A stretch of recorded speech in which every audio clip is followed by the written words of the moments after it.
Okay, here I have a bit of a showcase of one of the girls here. And I've recently started working on a new class called the Pyrocaster. And this is going to be a FIDA's magical class. In this game, each of the four playable girls have at least three different classes that they can swap between on the fly. And here we have a FIDA, one of the four, and she's the more energetic type.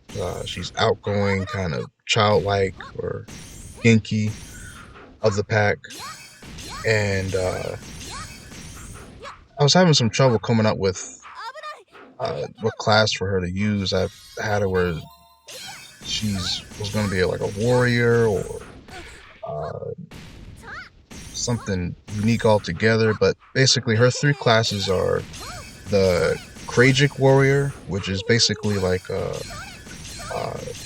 gritty physical tank. You've seen that displayed in the last video, but her other class that she has is the Yo Yin class, which is basically the monk class, and that class focuses on boosting the party's mana. So basically, it allows that class is solely designed to help keep the party's mana high, so they can continue to use their special attacks. She's sort of like a battery, essentially, and as well as she also doubles as a method to build combo meter, the Yo-Yen. But here we have the Pyrocaster, and the Pyrocaster is her magical class. The other two classes are physical, but this class, the Pyrocaster, is her one magic class. So she always has access to a physical class and a magical class. And the Pyrocaster is a bit unique in that uh, instead of a typical black mage where they can kind of use any type of element, the Pyrocaster, she can only use fire basically. And it's kind of limiting early on, as there's an enemy that's like resistant to fire, then she's kind of in trouble, especially if they can only take magical damage. But I think I'm going to add later on an ability that allows her fire attacks to just straight up ignore resistances no matter what. Like, even if the enemy can absorb it, as long as she has this ability. Maybe if it's like a combo meter, like if the combo meter is like 50 or above, if she has this ability equipped, uh, she can just ignore the enemy's defenses and just freely use her fire attacks. But I don't know, I'm still playing around with the idea. But yeah, the Pyrocaster, she's going to have mainly be a low combo count character. So basically, certain classes excel at building the combo meter, while other classes excel at taking advantage of the combo meter. So, like right here, we have Sylphie, one of the other girls. Her class, the Barger class, is designed to deal extremely high damage, high physical damage, and she really does uh, high damage to fiend type creatures or dragons. So this is basically the Dragoon class in this game. But uh, the trade-off is its combo ability is rather poor.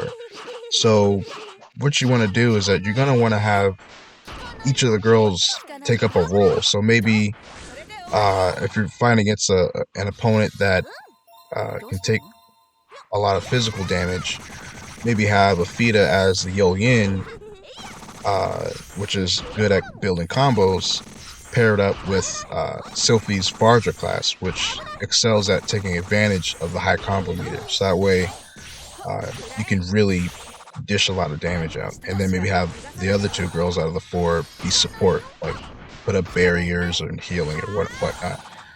Um, but that's the basic rough team composition that I'm going for with this game. And the Pyrocaster takes advantage of magic. So enemies that are more that have less resistances to magic, especially fire, that's when you're going to want to bring in Afida's Pyrocaster class. And it's yeah, like I said, it's combo count is very low. So most of her attacks, they're only hitting for two, three, maybe five or six at the most, which is it's not the best, especially compared to some of the other girls who can easily rack it up by like 20 a pop. But that's not the strength of the class. The strength of the class is taking advantage of that high combo meter. So once you do get the combo meter, like at least to like 50, which is I think are gonna have like the beginning threshold, like where uh, uh, that's where you're going to really see her shine with certain attacks. Like right now, I have a skill called Pyretic Combustion, which is it only hits once, so it's not good at building the combo meter, but it does a ton of damage. So if you can get that combo meter up to at least 50, and you let it rip with Pyretic Combustion and watch the enemies melt. So yeah, and this is also how I'm going to approach skills. Skills are going to be broken up into three different categories. I'm going to have uh, regular mana skills, which are going to have the gold outline and the gold star on their skill icon. And then I'm going to have combo skills, which are skills that that don't consume any mana, they don't consume any MP, but they can't be used as a counterattack uh, unless the combo meter uh, has hit a certain threshold. Because this game is just the basic flow of the turn is just the enemies and the players, they just keep countering each other back and forth, and whatever conditions I have for certain skills they have equipped, like if the enemies with the fire and you have a fire skill equipped, they're just going to use that instead of the normal attack if they have enough MP or whatnot. Whereas, but for uh, abilities like combo skills, which has the blue outline and the blue star, they can be used. They don't consume any mana at all, but they can only be used if the combo meter or combo count has hit a certain threshold, which will be said in the skills description. Uh, case in point, pyretic combustion, which right now it's just still messing around with it, but right now at 50 uh, combo, at a 50 combo count, the feat will be able to counter the enemy with this skill to do a ton of damage. And the third skill type is they're basically spirit shard skill types. So you have a purple border and a purple star, and these are they're pretty much just you can use them in between turns. They're either buffs or whatnot. They're really useful for swapping classes in between turns. I mean that's pretty much like half of their purpose. Uh, the other purpose is obviously like specific buffs and whatnot to for team building and composition and whatnot. So and there'll be some fun stuff, some fun tricks and trades you can do once you have some runes equipped to the character's weapons and armor. So this is going to be highly in depth, behind the battle scene, in the menus. But that's basically the gist of uh, what I have as far as the classes, the basic breakdowns of like team composition. I mean, I have here you have Zola in her Blavic Caster class paired up with Afida's Pyrocaster class.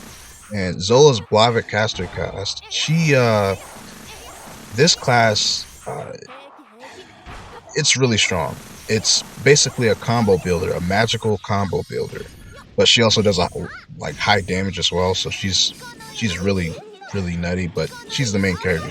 Main characters are always supposed to be a little busted, or at least the best. But yes, but she is excellent when paired with Afida's Pyrocaster, because Zola's normal attack, just her normal attack, builds the combo all the way up to 32 easily. So just two normal attacks, and you're already at the threshold for pyretic combustion where you can just lay waste to enemies. So this is just one example of what I have as far as team composition. Now, um, it's taken me it's taken me quite a while to figure out, the direction I want to go with the classes. I mean, this the pyro caster class that I have now. Uh, to be roughly honest, I'm not even sure if this is going to be the final class that Fida has. I mean, she's already gone through 3 different classes. This particular uh, class right here. I mean, at first I had her as a Scarlet caster, and then I had her as